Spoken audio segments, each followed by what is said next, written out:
दोस्तों इस समय बाजार से एक से बढ़कर एक बड़ी और सारी की सारी धमाकेदार अनाउंसमेंट सामने आ रही है। सबसे बड़ी खबर तो ये है कि बीएचईएल और सेल दोनों कंपनीज के बीच में काफी बड़ी मर्ज डील साइन हो चुकी है। इस बारे में थोड़ा डिटेल में बात करेंगे। साथ ही साथ में सुज़लॉन एनर्जी और विप्रो लिमिटेड जैसी बड़ी कंपनीज की तरफ से काफी बड़े अनाउंसमेंट्स, काफी बड़ी न्यूज आ रही है, उसको कवर करेंगे और कुछ बोनस अनाउंसमेंट्स की भी बात करेंगे।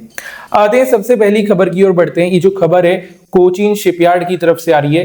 देखिए कोचीन शिपयार्ड ने जो है $360 मिलियन की ना एक मेगा डील साइन कर ली है एक फ्रेंच कंपनी के साथ में। फ्रांस की कंपनी है, इसका नाम है CMA-CGM। और ये जो डील है ना बेसिकली 6 LNG वेसल्स की है। अपने आप में बड़ी डील है और डील की वैल्यू भी अगर आप देखें $360 मिलियन एक्चुअल में बढ़ा है। तो कोचीन शिपयार्ड ना अगले हफ्ते बाजार की थोड़ा सा फोकस में रहेगा, तो कोचीन शिपयार्ड पे जरूर से हम नजर बना के चलेंगे। अगली खबर सामने आ रही है टाटा ग्रुप की तरफ से। बेसिकली ये खबर कल सुबह ही आ गई थी। टीसीएस ने जो है यहाँ पे ओपन एआई के साथ में काफी बड़ी डील साइन कर ली है। अब सभी को पता होगा ओपन एआई एक काफी पॉपुलर कंपनी है। चैट जीपीटी जो आज के टाइम में हम सब यूज करते हैं वो ओपन एआई का ही एक प्रोडक्ट है। अब ओपन एआई जो कि पूरी एक एआई कंपनी है, उसने यहाँ पे टीसीएस के साथ में डील करी है। तो आने वाले टाइम में हम एक्सपेक्ट कर सकते हैं कि एआई फील्ड के अंदर ना टीसीएस की तरफ से भी काफी प्रोडक्ट्स मार्केट में आ सकते हैं, जो कि अगेन टीसीएस के लिए काफी फेवरेबल रहेगा। तो टीसीएस पे भी हम नजर बना के चलेंगे। ये थोड़ा लॉन्ग टर्म विजन रहेगा, तो लॉन्ग रन के लिए टीसीएस काफी अच्छा है। अगली खबर की ओर बढ़े तो इससे पहले एक रिक्वेस्ट आपसे करना चाहूंगा। वीडियो के अंदर अगर आप यहां तक आ ही गए हैं तो जरूर कुछ ना कुछ तो अच्छा लग ही रहा होगा, तो प्लीज वीडियो को लाइक कर देना, लगे हाथ चैनल को सब्सक्राइब भी कर देना, बिकॉज ऐसे लेटेस्ट वीडियोस मैं आप लोगों के लिए डेली बेसिस पे लेके आता हूं। अगली खबर जो है नेटवेब के साथ में आ रही है। बेसिकली एनवीडिया ने और नेटवेब टेक्नोलॉजीज ने, दोनों कंपनीज ने काफी बड़ी डील क्रैक करी है। अब नेटवेब टेक्नोलॉजीज आपने देखा ही होगा कल और परसों बाजार के टॉप गेनर्स के अंदर में था, और एनवीडिया वर्ल्ड की one of the biggest companies हर कोई जानता है। अब एनवीडिया और नेटवेब टेक्नोलॉजीज ने ना एक काफी बड़ी डील साइन कर ली है। इस वजह से नेटवेब टेक्नोलॉजीज का शेयर केवल 2 सेशंस के अंदर 19% भी भागा था। बेसिकली इस डील के तहत फोकस करा जाएगा एनवीडिया द्वारा और नेटवेब टेक्नोलॉजीज द्वारा कि जो भी प्रोडक्ट्स यहाँ पे डेवलप होंगे, जो भी टेक्नोलॉजी यहाँ पे डेवलप होगी वो मेक इन इंडिया के तहत होगी। यानी कि एआई के अंदर जो भी डेवलपमेंट्स है ना, या जो एआई रिलेटेड प्रोडक्ट्स अब आने वाले हैं मार्केट में, वो मेक इन इंडिया की बेसिस पे आ सकते हैं। इसके काफी चांसेस हैं, जिसका बेनिफिट इंडिया को तो होगा ही, लेकिन सबसे इंपॉर्टेंट है नेटवेब टेक्नोलॉजीज। तो नेटवेब टेक्नोलॉजीज पे भी जरूर से अपनी नजर आप बना करके रखिएगा। अगली खबर की ओर चलें तो ये खबर आ रही है डिक्सन टेक्नोलॉजीज की तरफ से। देखिए डिक्सन टेक्नोलॉजीज के शेयर्स में हमें गिरावट देखने को मिली थी कल के सेशन में थोड़ी बहुत। रीजन ये था कि CLSA जो कि एक काफी बड़ा रेटिंग एजेंसी है, इसने यहाँ पे डिक्सन टेक्नोलॉजीज की जो रेटिंग थी उसको डाउनग्रेड कर दिया था, टारगेट प्राइसेस को कट डाउन कर दिया था और कहीं ना कहीं एक नेगेटिव आउटलुक दिया था, जिस वजह से डिक्सन टेक्नोलॉजीज के शेयर में थोड़ा बहुत नेगेटिविटी हमें देखने को मिला था। अगर हम आने वाले हफ्ते की बात करें तो एक चीज आपको समझा देता हूं, यहाँ पे चांसेस तो काफी कम है कि डिक्सन टेक्नोलॉजीज थोड़ा अच्छा परफॉर्म करे। मेन रीजन इज दैट कि अभी जो भी टेक अराउंड डील्स है ना, उससे डिक्सन टेक्नोलॉजीज काफी दूर है। कोई नई डील यहाँ पे नहीं आ रही। एआई सेक्टर के अंदर में ज्यादा कुछ कंपनी कर नहीं रही है, तो केवल नाम में टेक रह गया है। एक्चुअल में अगर आप देखें ना तो एआई की तरफ कंपनी उतने एडवांसमेंट्स नहीं ला पा रही है, जिस वजह से बाजार इसको थोड़ा सा आउटडेटेड समझ रहा है। तो आने वाला हफ्ता भी डिक्सन टेक्नोलॉजीज के लिए ज्यादा अच्छा नहीं होगा, इस बात का आप ध्यान रखिएगा। अगली खबर की ओर बढ़े तो ये खबर जो है जिंदल 100 की तरफ से आ रही है। देखिए जिंदल के शेयर्स के अंदर ना लगभग 4% की गिरावट आई थी, बिकॉज एपीआई ने ना इनका लाइसेंस सस्पेंड कर दिया था कंप्लायंसेस गैप की वजह से।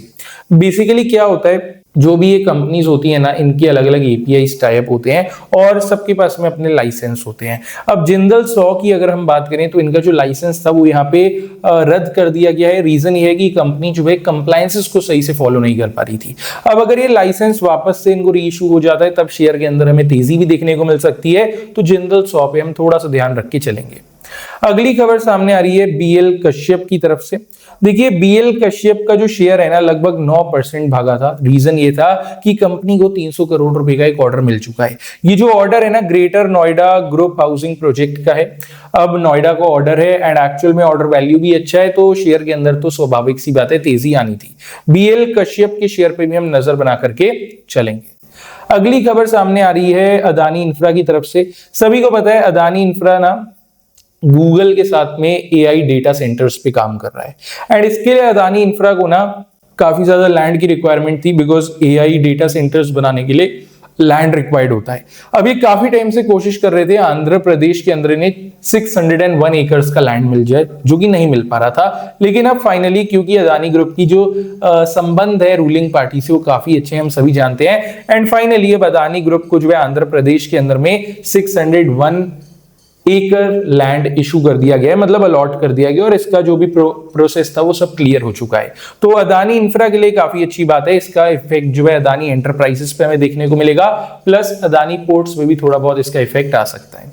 तो इस चीज पे भी हम थोड़ा सा फोकस बनाएंगे। अब अगली खबर की तरफ बढ़ते हैं। ये जो खबर है ना, BHEL यानी कि भारत हेवी इलेक्ट्रिकल्स लिमिटेड और सेल यानी कि steel authority of India limited की तरफ से आ रही है। दोनों कंपनीज ने साथ में एक काफी बड़ा पावर ऑर्डर या पावर डील आप कह सकते हैं क्रैक करी है। बेसिकली BHEL ने ना एक पावर प्लांट प्रोजेक्ट सिक्योर करा है सेल की तरफ से, जिसकी वैल्यू 1200 से 1500 करोड़ रुपए बताई जा रही है। अब स्टील अथॉरिटी ऑफ इंडिया जो है एक पावर प्लांट प्रोजेक्ट लेके आई है, जो कि BHEL यहाँ पे पूरा करने वाला है, और इसका कॉन्ट्रैक्ट BHEL को मिला है। तो एक्चुअल में काफी अच्छी बात है, BHEL के इन्वेस्टर्स के लिए एक्चुअल में बड़ी चीज है, क्योंकि BHEL को 1200 से 1500 करोड़ रुपए का आप कह सकते हैं डायरेक्ट ऑर्डर मिला है, जो कि ऑर्डर बुक में रिफ्लेक्ट करेगा, कंपनी की स्ट्रांगनेस को दिखाता है। और ये जो प्रोजेक्ट है ना, साथ ही साथ में ये एनर्जी को कमीशन करेंगे लगभग 39 मंथ्स के लिए, एंड डेफिनेटली काफी अच्छी चीज है ये। अगली खबर की तरफ चलें तो एक खबर सामने आ रही है सिल्वर टच टेक्नोलॉजीज की तरफ से। अब कल तो कंपनी का शेयर लगभग 4-4.5% भागा था। आज की भी अगर हम परफॉर्मेंस देख लें तो इट वाज प्रीटी गुड। मैं एक बार ओपन कर ही लेता हूं आपके सामने। सिल्वर टच टेक्नोलॉजीज का शेयर ना आज भी अगेन 4.5% भागा है। कल 4.5%, आज 4.5%, ऑलमोस्ट वी कैन से 8-9% का मूव 2 दिन में मिल गया यहाँ पे, और लगभग आज का क्लोजिंग प्राइस 1400 रुपए के आसपास था। सिल्वर टच टेक्नोलॉजीज ने ना बोनस और स्प्लिट दोनों चीजें अनाउंस करके रखी हैं, और फाइनली इसकी एक्स डेट अब सामने आ गई है। बोनस अनाउंस करा हुआ है 1:1 के रेशियो में, स्टॉक स्प्लिट अनाउंस करा है 1:5 के रेशियो में। दोनों को अगर हम कंबाइन करें, अगर आपके पास सिल्वर टच टेक्नोलॉजीज का एक शेयर है तो सबसे पहले तो आपको 1 शेयर का बोनस मिल जाएगा, आपका 1 शेयर 2 शेयर में कन्वर्ट हो जाएगा, फिर आपको 1:5 का स्प्लिट मिलेगा, जिसके चलते वो जो 2 शेयर हैं टोटल 10 शेयर में कन्वर्ट हो जाएंगे। कुल मिला के हर एक शेयर पे 9 नए शेयर आपको दिए जाएंगे। इसको देने की एक्स डेट, रिकॉर्ड डेट सामने आ चुकी है, जो कि 6 मार्च यानी कि 6 मार्च की रखी गई है। सुजलॉन एनर्जी की बात करेंगे अब हम, एंड सुजलॉन एनर्जी का शेयर रफली 43 रुपीज के अराउंड, 43.5 रुपीज के अराउंड क्लोज हुआ था। 2-2.5% की गिरावट देखने को मिली थी। देखते ही देखते शेयर काफी नीचे आ चुका है। इन्वेस्टर्स यहाँ पे काफी ज्यादा निराश हैं। रीजन आपको बता देते हैं, पहले ही बताया गया था, 51 का एक बड़ा रेजिस्टेंस है। बार बार सुजलॉन एनर्जी ने ट्राई करा कि 51 को तोड़ देता शेयर तो अच्छा मूव कर पाता, लेकिन रेजिस्टेंस से बार बार रिजेक्शन होने के बाद में एक आप कह सकते हैं जो वीकनेस है ना वो काफी बढ़ जाती है, सेलिंग प्रेशर काफी ज्यादा आ जाता है, एंड इस वजह से अब शेयर के अंदर हमें उसी हिसाब से डिक्लाइन देखने को मिल रहा है। अब यहाँ पे एक अपडेट सामने आ रही है चॉइस ब्रोकिंग की तरफ से, एंड चॉइस ब्रोकिंग ने ना यहाँ पे सुजलॉन एनर्जी के शेयर पे एक नेगेटिव आउटलुक दिया है और एक लोअर लेवल दे दिया है 41 का। देर एक्सपेक्टिंग 41 रुपीज तक का और एक जो फॉल है ना वो शेयर के अंदर हमें देखने को मिल सकता है। तो सुजलॉन एनर्जी पे थोड़ा फोकस रखना। बस इतना याद रखिएगा, मेरी तरफ से कोई पर्सनल अपडेट या स्टेटमेंट नहीं है। जो रिपोर्ट इस ब्रोकरेज फर्म की तरफ से आ रही थी उसे ही सिंप्लीफाई करते हुए मैं आपको अपडेट कर रहा हूं। अब आते हैं, बात करते हैं हमारे अगले एंड लास्ट अपडेट की। We'll be talking about Wipro। Wipro का जो शेयर है 0.5% करेक्ट हुआ था, 210 रुपीज के अराउंड हमें क्लोजिंग देखने को मिली थी। अब विप्रो की तरफ से एक पॉजिटिव अपडेट सामने आ रही है, और ये जो अपडेट है येस सिक्योरिटीज द्वारा आ रही है। बेसिकली येस सिक्योरिटीज ने एक रिपोर्ट पब्लिश करी है जिसके अंदर विप्रो पे इन्होंने पॉजिटिव आउटलुक रखा है और एक अपर लेवल दे दिया है 221 का। रफली 210 रुपए से लेके 221 रुपए का एक जो अपर लेवल है येस सिक्योरिटीज एक्सपेक्ट कर रहा है विप्रो लिमिटेड के शेयर पे। अगर आप चाहें तो विप्रो पे भी फोकस बना के रख सकते हैं। अगेन कहूंगा अपने वॉच लिस्ट में ऐड कर लेना, एंड बाकी जितने भी शेयर्स हो गए ना सब पे फोकस रख लेना, कोई ना कोई शेयर अगले वीक आपके काम आ ही जाएगा। बाकी वीडियो अगर आपको अच्छी लगी हो तो जरूर से लाइक कर देना, चैनल को सब्सक्राइब कर देना। ऐसे लेटेस्ट वीडियोस आपको डेली देखने को मिलते रहेंगे। एंड अब चलिए मिलते हैं डायरेक्टली कल के एक अपडेटेड वीडियो के साथ में।